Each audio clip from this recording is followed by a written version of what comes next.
Bonjour à toutes et à tous, bienvenue dans le Visio Lab. Aujourd'hui, nous recevons Christian Fouquereau. Christian, bonjour. Bonjour Laetitia. Alors, Christian, tu es ce qu'on pourrait appeler un psychologue des yeux. Est-ce que c'est une dénomination qui te convient ou comment tu te qualifierais? Alors, cette dénomination, elle ne me convient pas. Ah, Bon, on peut, ça peut être dit comme ça, mais d'abord, je ne suis pas psychologue, puisque c'est un métier qui nécessite un cursus, qui nécessite un niveau d'études que je n'ai pas. Je ne suis pas psychologue, je n'ai pas fait des études de psychologie, donc je ne peux pas du tout me prétendre, m'étiqueter psychologue. Mon métier, je vais plutôt dire mon parcours. Voilà, mhm. mon parcours. Actuellement, je suis retraité, mais mon métier de départ, c'est opticien. Voilà. Donc, j'ai une formation technique et scientifique.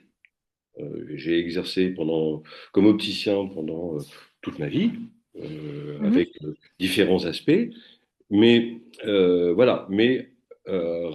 dans les 10, 15 premières années, même au niveau, quand j'ai fait mes études, j'ai constaté des cas parce que je faisais beaucoup d'examens de vue, beaucoup d'adaptations de lentilles de contact, beaucoup d'examens de vue.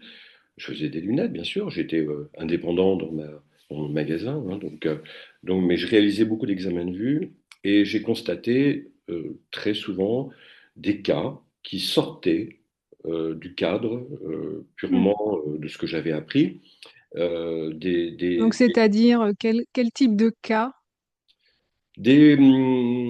Comment dirais-je, des réactions visuelles qui ne correspondaient pas aux règles. Il y a Hmm.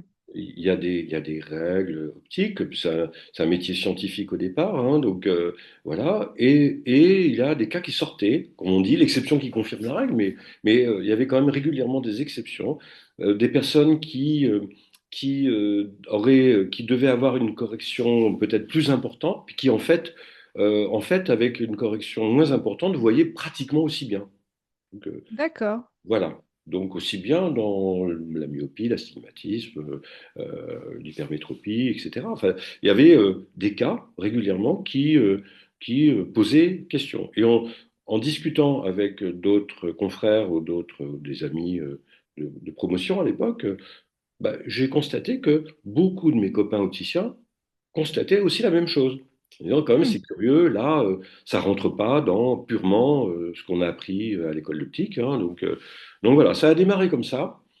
Et puis, bah, le hasard de la vie, entre guillemets, m'a fait, après une quinzaine d'années, m'a fait rencontrer une personne qui m'a formé, après, parce que j'ai eu une démarche, une demande un peu alternative sur apprendre à considérer les problèmes de vue sur un plan qui ne soit pas uniquement mécanique, mais avec quand même déjà j'avais une intuition que le mental pouvait y être pour quelque chose. Nos comportements mentaux pouvaient y être pour quelque chose, en tout cas notre programmation, tout ce qui nous avait construit depuis l'enfance, il devait y avoir une relation. Donc c'est parti de là. Et puis au fil des rencontres, j'étais à Paris à ce moment-là, j'ai eu l'occasion de rencontrer une personne qui était très importante sur le plan professionnel pour moi, en tout cas, après sur le plan personnel c'est une autre histoire, mais sur le plan professionnel c'est Daniel Cesbron on dit Daniel Cesbron parce qu'en fait, voilà, ça se prononce comme ça, qui elle est psychologue, qui a oui, elle est psychologue et surtout, elle a elle-même travaillé que toute sa vie que sur la vue. Voilà. Ok. Aujourd'hui elle a 80 ans, mais toute sa vie, et aujourd'hui elle travaille encore d'ailleurs, mais elle a toute sa vie travaillé sur la vue, sur la somatisation visuelle. Donc, à partir de là, en tant que parcours d'opticien, ça m'a interpellé. Et au fond, mon parcours, je l'ai accompagné pendant 12 ans. J'ai été formé par elle pendant Mhm. 12 ans. Je l'ai accompagné dans tous les séminaires, dans les stages. Voilà, donc, à ce niveau-là, en plus de mon parcours personnel, j'ai appris sur le plan, tout ce qui touche la psychosomatique, j'ai appris ce que je pouvais apprendre par rapport à ma formation, ce que j'étais capable d'apprendre, j'ai appris avec elle. Mhm. Je n'ai aucune prétention quant à faire des théories sur la psychosomatisation, mais je me suis, et elle-même le faisait, nous nous sommes cantonnés que purement sur la vue, les yeux, la vue, la fonction visuelle. Alors, Christian, est-ce que ça veut dire que pour chaque dysfonctionnement visuel, il y aurait, donc tu dis une somatisation, c'est-à-dire est-ce qu'il y aurait, par exemple, comme dans le décodage biologique, on dit qu'il y a eu un choc émotionnel, est-ce que ce serait ça, c'est-à-dire quelque chose qui a déclenché le dysfonctionnement? Ça peut l'être, mais pas uniquement. Ah, alors quoi d'autre? Eh bien, en fait, alors, j'ai pas l'équivalence en français, mais les Américains disent c'est un pattern. Hmm, Voilà, un pattern, c'est-à-dire une trame, un processus de fonctionnement, un processus de réaction. Il va falloir considérer les yeux, comme dans l'ensemble du corps, comme être en réaction entre le monde intérieur et le monde extérieur. hmm, C'est les organes de communication entre notre monde intérieur et le monde extérieur. Et il y a une interaction avec ce que l'on, sur le plan émotionnel, il y a une interaction entre notre corps et ce que l'on ressent dans une situation. Donc, on peut tous l'expérimenter.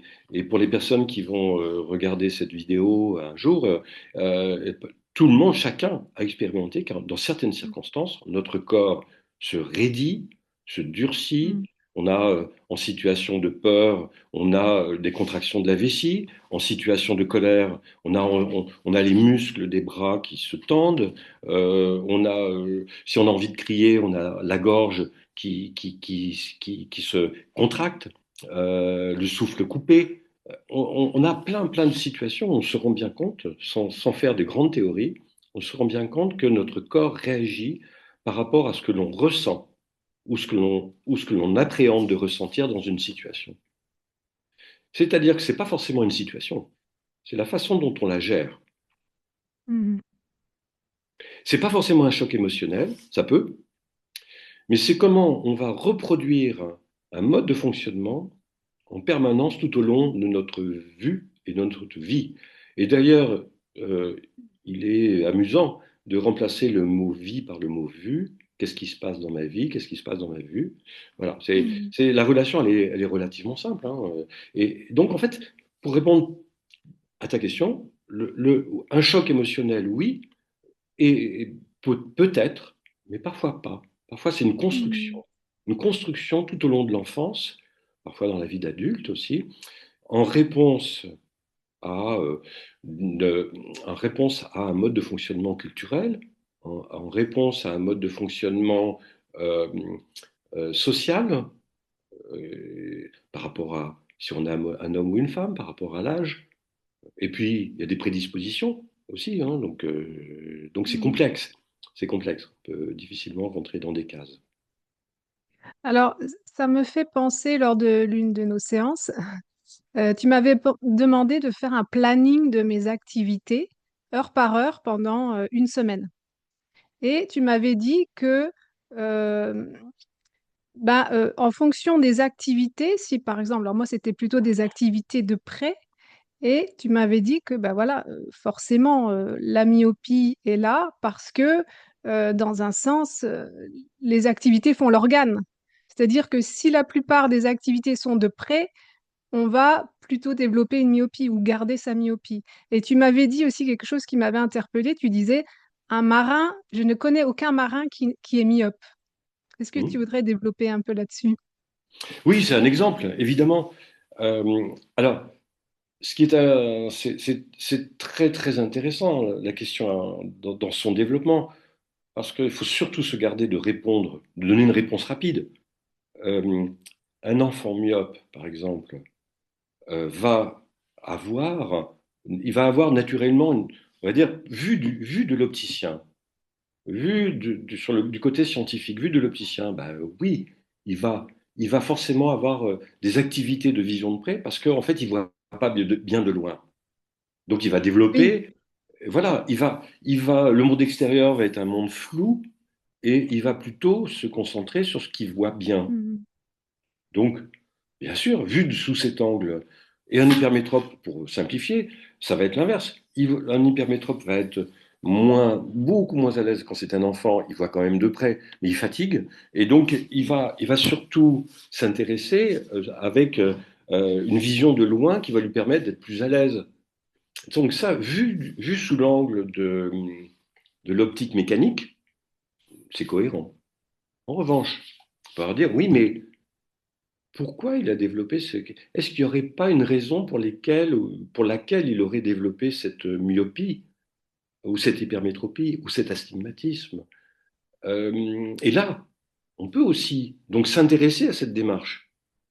Mhm. Si on veut rester, alors tout de suite, on va prendre ces deux lignes. Si on veut s'intéresser uniquement à le choix d'activités qui correspondent à la vision, les lunettes corrigent très bien aujourd'hui. Mhm. Donc, il n'y a pas de problème. Si la personne est bien comme ça, personnellement, il n'y a, pas de il y a aucune recherche de performance. Personne, les lunettes aujourd'hui peuvent être jolies, on en a souvent discuté ensemble, elles peuvent être jolies, elles peuvent être bien faites. Des millions de personnes les supportent sans se poser de questions. Et tant mieux, et ça va bien. Pourquoi aller chercher des complications? En revanche, il y a beaucoup de personnes qui ou bien sont gênés quand même pour l'esthétique, ou bien qui sentent que ça parfois ils voient bien, elles voient bien, mais ça les fatigue. Il y a une demande autre. Et donc, on va Mhm. s'intéresser à cette demande autre. C'est-à-dire aux personnes qui disent, ouais, les lunettes, bah, c'est bien, ou les lentilles de contact. Bon, ça va, mais je sais pas, j'ai l'impression que ça, j'ai une autre demande. Pourquoi je peux pas m'en passer? Qu'est-ce que ça, voilà. Il y a intuitivement quelque chose qui les travaille un petit peu. Et là, on peut plus facilement, plutôt que de rentrer dans des théories, plus facilement faire, en relation avec la personne, faire une étude, une analyse de ces, comme tu l'as dit, de ces activités oculaires pour faire constater que si on prend le problème dans le sens inverse, eh ben, on va déjà interpeller en disant, mais oui, mais vous avez 80%, 90% de votre temps en vision de près, donc de toute façon, avec lunettes ou sans lunettes, vous avez peu de chances de développer une bonne vision de loin, puisque de toute façon, vous n'utilisez pas votre vision de loin C'est sans ça. lunettes. Mhm. Donc, naturellement, vos yeux sont habitués à toujours avoir une activité de près.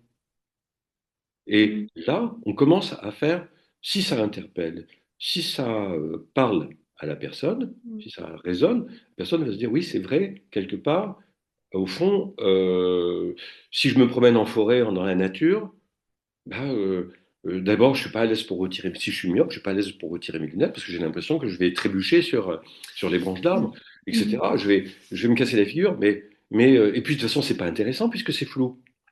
Donc, donc voilà, ce qui est vu flou n'est pas intéressant. Donc on va interpeller dans une analyse d'activité oculaire. L'objectif, c'est de faire rendre compte à la personne qui est en demande, parce que c'est une analyse qui est, euh, qui est désagréable, comme tu t'en souviens, c'est pas très agréable de décortiquer sa journée d'éveil en tranches de qu'est-ce que j'ai fait de telle heure à telle heure, etc.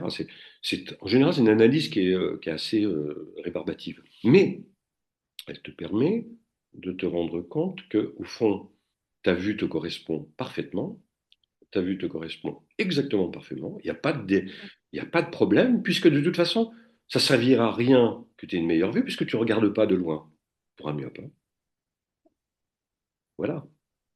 Alors là, c'est par exemple pour le myope, donc voilà, qui est plutôt sur des aspects de près. Est-ce que tu as pu identifier des spécificités selon les dysfonctionnements visuels, le myope, l'astigmate, l'hypermétrope, en fonction Oui, de bah, leur regard sur le monde, leur regard sur les autres, oui, sur soi oui, et sur leurs activités? Est-ce que tu pourrais nous dire un petit peu ce que tu as pu observer pour oui. chaque catégorie? Oui, alors on parlait d'un myope. Quand j'étais quand j'ai été, on va dire, maintenant je suis quand même plutôt en retraite, donc, mais bon, je suis toujours, voilà, c'est comme le vélo, on n'oublie pas, hein. Mais quand j'étais en relation avec, on va parler de la myopie, avec les myopes, le point commun, même en tant qu'opticien, quand j'observais dans ma Mhm. clientèle, la, comment dirais-je, le point commun de la grande majorité des myopes, c'est d'avoir d'être dans la difficulté à faire confiance dans le monde extérieur, Ok. d'avoir une vision de contrôle et pour considérer si ce qui est à l'extérieur est ami ou ennemi, ça passe par une analyse intérieure. Comme si le Mhm. monde extérieur devait d'abord pénétrer par les lunettes et les yeux. Ensuite, il y a une sorte de mixture qui est faite au niveau du mental pour considérer si je peux faire confiance ou je peux pas. Donc, il y a une sorte voilà, il y a une sorte ça passe par les lunettes et par les yeux, et après, il y a une projection intérieure, une projection de ce monde perçu, une projection intérieure, et un questionnement sur qu'est-ce que je contrôle là-dedans. Et le point commun de tous les myopes, c'est une difficulté à être en permanence en confiance. Spontanément, il y a une petite lumière rouge qui s'allume. Attention, là, faut pas que la situation m'échappe, il faut que je reste dans le contrôle. Alors Mhm. ça s'explique très bien parce que c'est toujours une réaction de protection par rapport à une souffrance vécue ou construite. C'est-à-dire que ça peut s'expliquer par exemple, euh, un enfant qui, lors de son parcours à l'école, ça peut être en primaire, avant, après, bon, à un moment donné, il a pas vu venir, si je puis dire, il a un monde extérieur qui ne sait pas trop gérer ce qui se passe dehors. Il va avoir tendance, pour se protéger, à plus s'intéresser à ce qu'il voit là sous ses yeux, parce que là, il peut contrôler. Alors que le monde extérieur, ce qui se passe, le groupe, la classe, la maîtresse ou le maître, tout ça, peut lui crie dessus, mais il ne sait pas quoi faire de ça. Et, et, euh, et il peut développer une réaction de protection qui est de plutôt se concentrer sur ce qui est près de lui. D'accord. De même, mais ça touche pas que ça touche par exemple pour un point commun chez le myope, c'est d'avoir une vision de l'avenir euh, potentiellement négative, Mhm. tout en étant optimiste. Mais il peut y avoir un optimisme construit mentalement, et c'est là qu'il faut faire la différence entre ce qui est la réaction spontanée du corps Mhm. et la construction mentale. Voilà, donc c'est pour ça que c'est complexe. Il faut pas, quelqu'un peut être très positif, optimiste et myope, mais spontanément, en réaction, avoir une vision du monde potentiellement anxiogène. Et Ok. parce qu'on ne sait pas ce qui va arriver. Voilà. Mhm. Bon, on va pas, voilà, mais un hypermétrope, au niveau visuel, c'est l'inverse, hein. L'hypermétrope, il va lui développer par exemple, on va reprendre le cas du petit enfant qui reçoit un jour une accumulation de réprobation. Il sent que autour de lui, on n'est pas content de lui. euh, mais au lieu de développer l'idée qu'il va falloir qu'il se protège du monde extérieur, comme le myope, lui, il va développer l'idée qu'il va falloir se protéger de son monde intérieur. Parce qu'il va D'accord. développer un sentiment de culpabilité et imaginer que, ben, en fait, c'est lui qui n'est pas capable c'est lui qui n'arrive pas à être à la hauteur, entre guillemets, des Mhm. attentes des autres.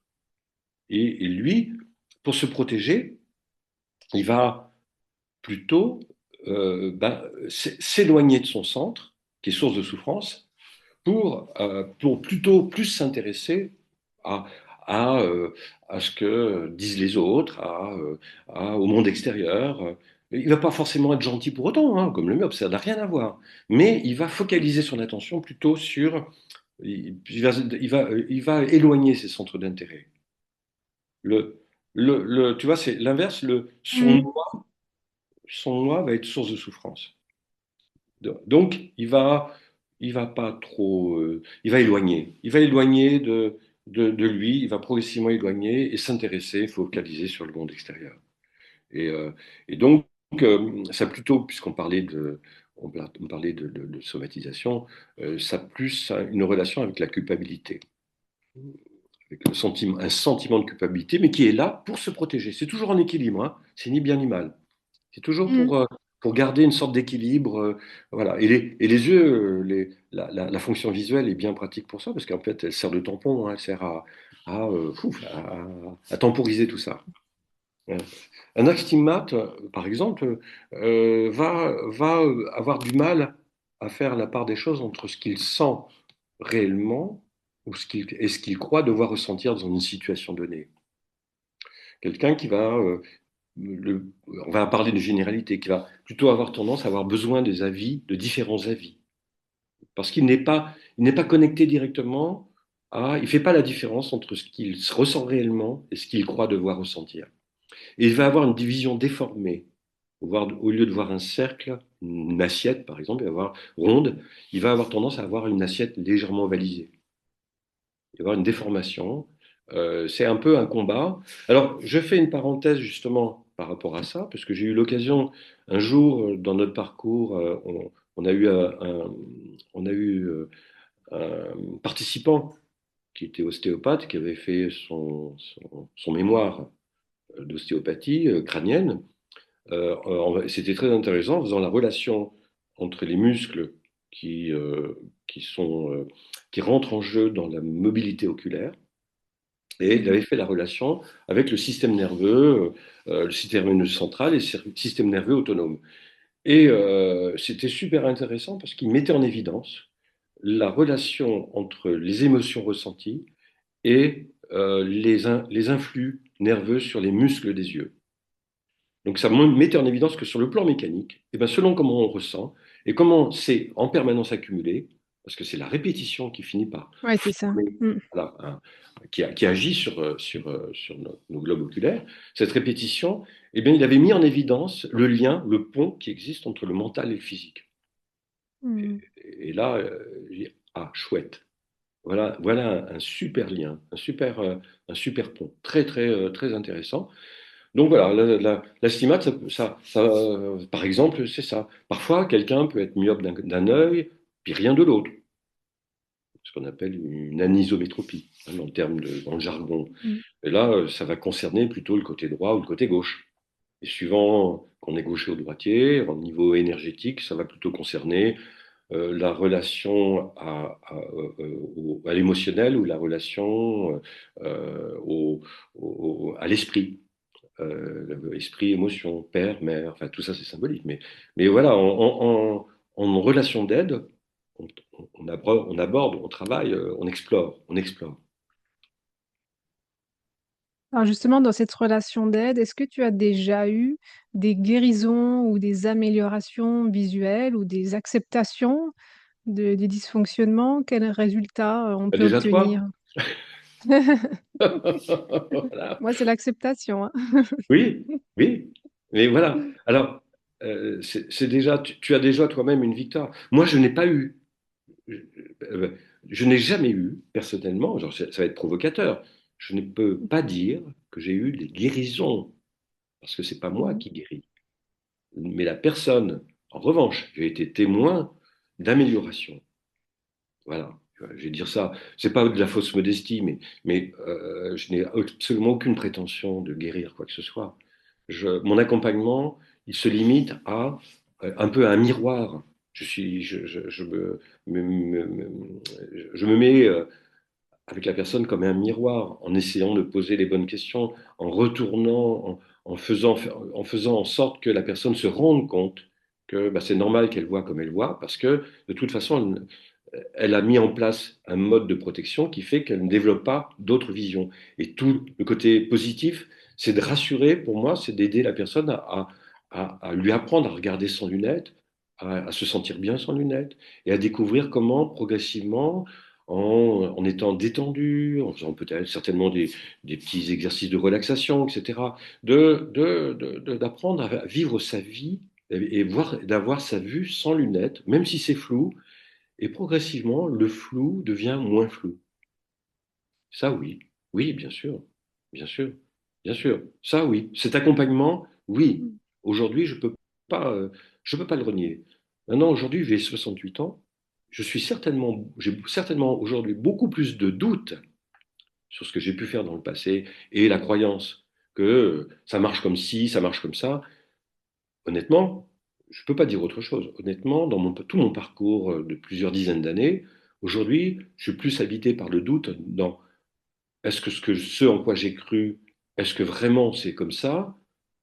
Est-ce que ça a vraiment amélioré? J'en sais rien. Je suis quand même, je pense plutôt, j'espère, oui, je pense que les personnes que j'ai pu aider ou que j'ai pu voir aider Daniel Cesbron, oui, beaucoup ont trouvé des outils pour travailler, pour elles-mêmes vivre leur vue d'une façon plus naturelle, améliorer leur vue. En revanche, je n'irai pas dire jamais, bon, ah, vous allez retrouver votre vision à 100%, parce que je n'en sais rien. Mm. Alors, je peux témoigner en séance de groupe, il se passe des choses très particulières parfois, l'énergie du groupe. On faisait des stages d'une semaine complète, hein, D'accord. une semaine complète, 6 jours complets en vase clos, des groupes 10, 12 personnes, sans lunettes, avec des personnes il fallait tenir le bras pour monter les escaliers, hein, des personnes pratiquement aveugles. Hein, voilà, il y avait vraiment et j'ai pu voir parfois des personnes où la personne se sentait tout d'un coup, euh, à la suite d'une relaxation visualisation, euh, se mettait à voir tout d'un coup net le tableau d'acuité qui était mis au mur. Ça, je l'ai vu. Par contre, je serais incapable de pouvoir expliquer qu'est-ce qui s'est passé. Oui. Mm, mm, mm, mm. Et puis, j'ai revu des personnes. Parfois, j'étais à l'époque encore, j'étais opticien en boutique, donc j'ai eu l'occasion de voir des personnes qui venaient faire un contrôle de leur vue un mois plus tard. Beaucoup, ce qui ressort, beaucoup disent, j'ai gardé un peu d'amélioration, mais ce que j'ai vécu, je ne l'ai pas revécu. C'est-à-dire, ce Mm. côté tout d'un coup, le côté magique, miracle. Il y a eu quelque chose, mais ce n'est pas resté. Mais c'est pas grave. Mais c'est pas grave parce que Mm. j'ai expérimenté que c'était possible. Oui. Voilà. Mais c'est ça que j'avais bien aimé dans ta posture, c'est une posture un peu socrative, c'est-à-dire que tu questionnes pour amener les personnes à prendre conscience elles-mêmes de certaines choses. Mm, mm. C'est exactement ça. C'est exactement ça. Ma prétention, entre guillemets, c'est d'accompagner sur un parcours de vision, quel qu'il soit. Quel qu'il Mm. soit. Ça peut être, bien évidemment, accompagné d'un ophtalmologiste s'il y a, par exemple, quelque chose de grave un glaucome ou une DMLA.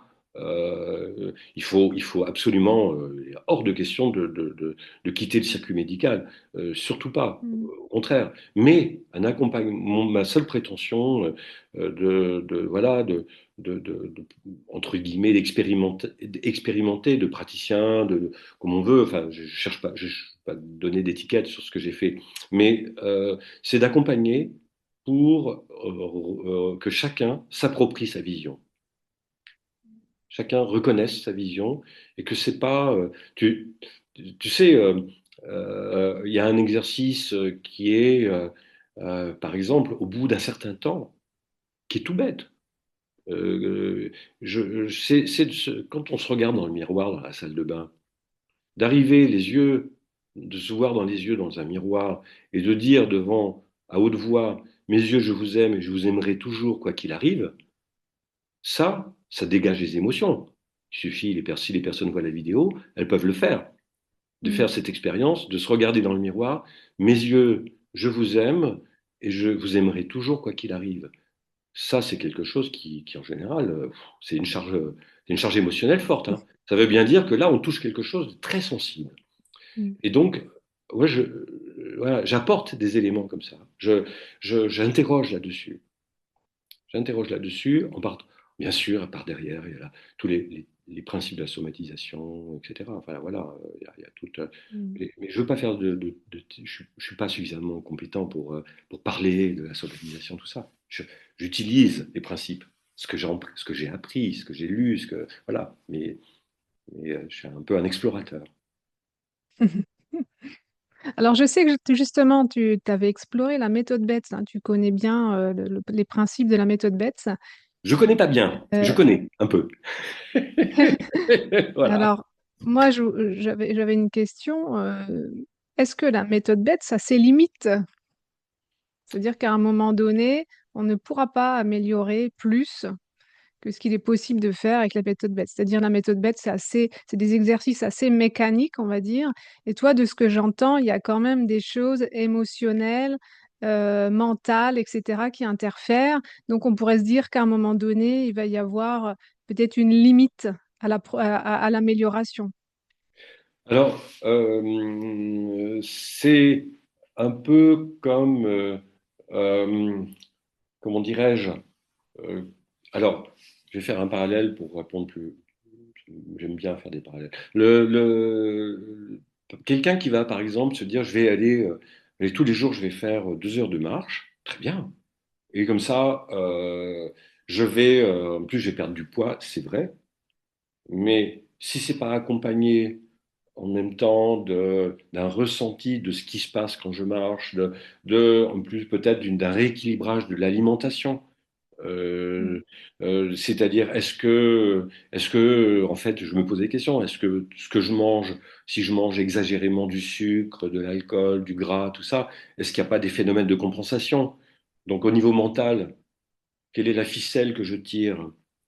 Tu vois ce qu'il y a derrière? C'est ça. La méthode Betts, c'est très bien. Et je trouve que ça marche très bien. Mais par rapport, par exemple, à cet exemple de quelqu'un qui va marcher tous les jours en imaginant que ça va régler tous les problèmes, ça va pas. Oui, mais ça va pas être suffisant. Parce que derrière, sur le plan mental, il y a ce qui va pousser à faire 2 heures de marche ou de jogging, hein, ou du sport, etc.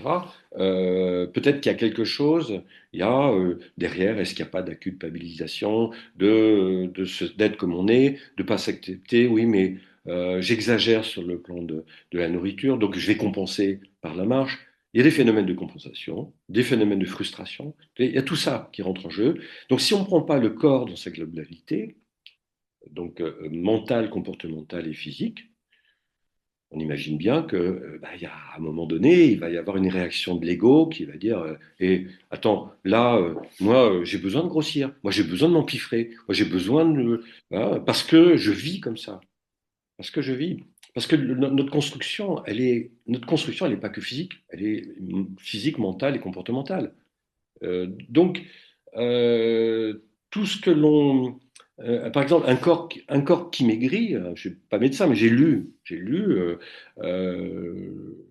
en médecine que j'aime bien cette interprétation, un corps qui maigrit trop vite envoie des signaux, il y a des signaux au niveau des hormones, je crois, ou d'autres transmetteurs, ce sont des signaux qui appellent au secours parce que le corps comment, pense qu'il va mourir. Donc, il va à un moment donné déclencher des systèmes d'insuline, etc.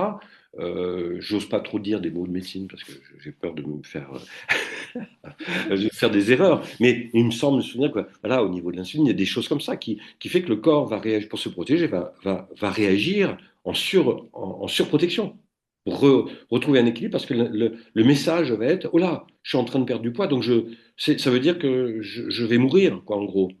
Et voilà, il y a plein de. Donc, voilà, la comparaison, je la fais là. Donc, oui, c'est bien, mais pour moi, si on veut aller plus loin, si on veut en faire un chemin de vie et de vue, il faut accompagner par peut-être, enfin, si on est intéressé dans ces directions, pourquoi pas voir à quoi ça correspond sur le plan comportemental, et le comportemental étant guidé par notre mental pour la construction de nos réactions comportementales, on sera amené aussi, par voie de conséquence, à s'intéresser au mental. C'est-à-dire comment on s'est construit tout au long de notre vie. Et tu vois le schéma, Oui, pardon, donc ça me fait penser justement lors de l'une de nos séances. Donc, à l'époque, je faisais la méthode BETS, voilà, plusieurs heures par jour, et tu m'avais dit, arrête tout, tu es dans le contrôle. C'est précisément Oui, ce que fait le myope. oui, Et oui, tu m'avais dit de faire que les exercices bêtes qui me faisaient du bien. oui, oui. Parce que comme ça, tu es dans le plaisir. Mm. Au moins, tu es sûr de ne pas faire d'erreur. Mm. Ce qui fait du bien, tu n'es pas dans l'erreur. Ce qui te fait du bien quand on n'est pas dans un système de compensation-frustration. Hein, mais ce qui nous fait du bien, tout notre corps, nos cellules s'ouvrent, quoi, en fait. Hein, tout respire. Mm. Mm. C'est ça. C'est ça. Il faut éviter absolument la performance. Il faut éviter Mm. entre guillemets, le mot est pas joli, mais il faut éviter la gonflette. Faut, Mm. le corps a besoin de relaxation et de, mais aussi d'effort. Il faut arriver à équilibrer les deux.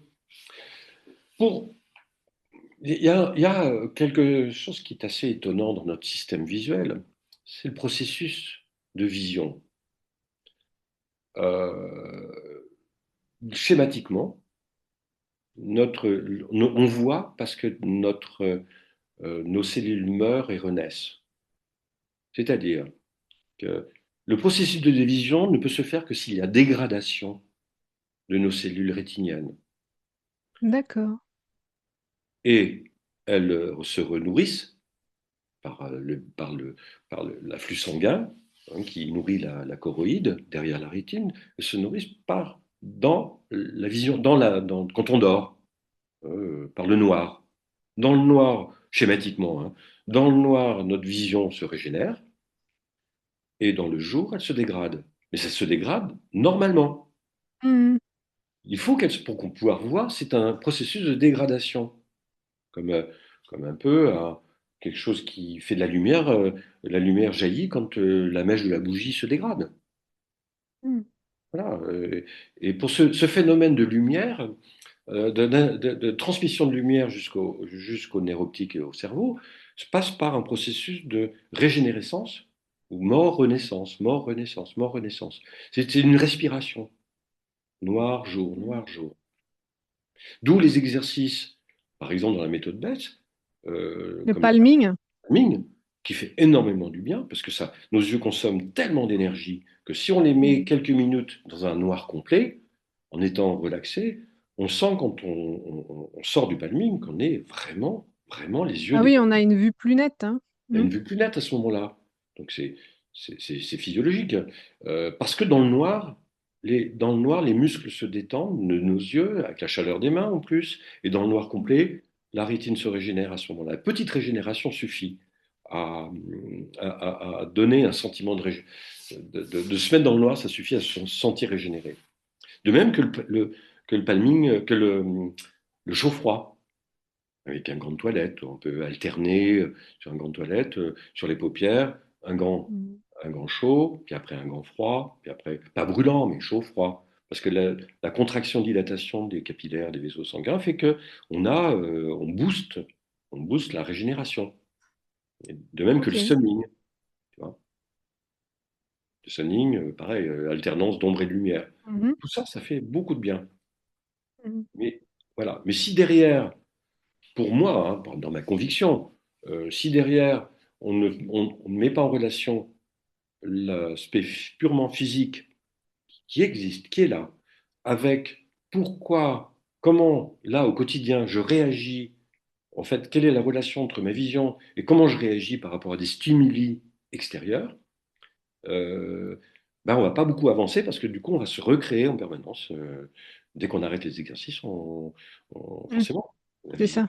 Mm. Voilà. Mm. Et C'est derrière le ça. comportemental, excuse-moi, une fois que tu m'as donné la parole, je, je Vas-y, continue. vas-y, continue, hein, c'est intéressant. Voilà. Et sous-jacent au comportemental, eh bien, notre comportemental n'est pas arrivé là par hasard.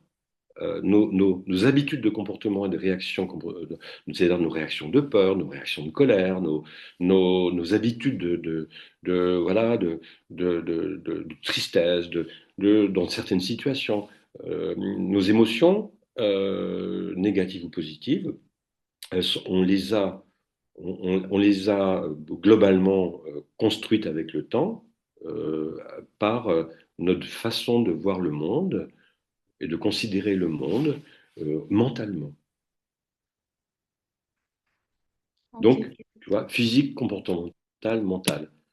Donc, dans nous, enfin, moi, dans ma façon que j'ai eue d'essayer d'aider les gens, c'est partir du physique, comportemental, mental, pour après arriver à un point, on dit, vous voyez, est-ce que maintenant vous avez l'air d'avoir compris? Est-ce que vous allez vivre votre vie comme avant? Et souvent, les personnes me disent, on dit, non, maintenant je peux plus faire. Avant, j'étais debout sur la moquette et je voyais le monde comme ça, vu à 1,70 m de hauteur. Mais là, maintenant, j'ai plus peur de monter sur un escabeau, sur une chaise. Et quand je suis en haut de l'escabeau, bah, je vois que ce monde, il est bien plus ample que ce que je voyais quand j'étais encore au ras du sol. Donc maintenant, non, je peux plus dire que je. Alors après, il faut mettre en pratique dans sa vie, évidemment, hein. Pas rester que Mm. sur le plan Mm. théorique. Mm. Voilà. Ok, merci beaucoup, Christian. Alors, si on veut te contacter, comment on fait? Est-ce Bah, que tu fais toujours de l'accompagnement? alors, je ne fais plus d'accompagnement, je me suis mis en retraite, mais suite à ta proposition, ta demande, ta proposition d'interview, j'ai quand même réfléchi un peu. Si une personne motivée, je sens que je peux aider, je Mhm. sens que je peux l'accompagner pendant un certain temps. Si quelqu'un est en demande, je peux dire oui si je sens que je peux faire quelque chose. Sinon, je dirais non. D'accord, donc peut-être que cette personne me contacte et auquel cas je donnerai Oui, tes coordonnées. oui, plutôt. Ok, Oui, ok. plutôt ça, parce que je ne veux pas refermer le dossier complètement, mais Mhm. je me dis, il y a un autre aspect aussi, et là, je peux quand même en parler un petit peu, c'est que euh, les derniers moments, ben, je me suis rendu compte dans les derniers actes, les dernières années, que au final, euh, j'ai découvert que je pouvais être un peu canal. Le mot est un peu Mhm. fort, mais j'ai l'impression qu'à un moment donné, je me suis un peu effacé sur le plan personnel pour être purement jusqu'à un certain point, en tout cas, dans le miroir, dans ce que la personne avait besoin d'entendre. Et ça, j'ai le sentiment que c'est un peu un cadeau que j'ai reçu et que si ça peut aider quelqu'un, dans cet esprit-là, je peux encore tenter d'aider. D'accord, Voilà, ok. voilà. Tu vois un Alors peu? juste Oui. une dernière question. Donc, comment tu te qualifierais? Alors, si c'est pas psychologue des yeux, on pourrait dire Non, quoi? pas psychologue des Accompagnateur yeux. visuel? Pardon? Accompagnateur visuel? Oui, voilà, voilà, voilà. Ça c'est bien. Ça c'est bien. Il y a un côté plus touristique, si tu veux.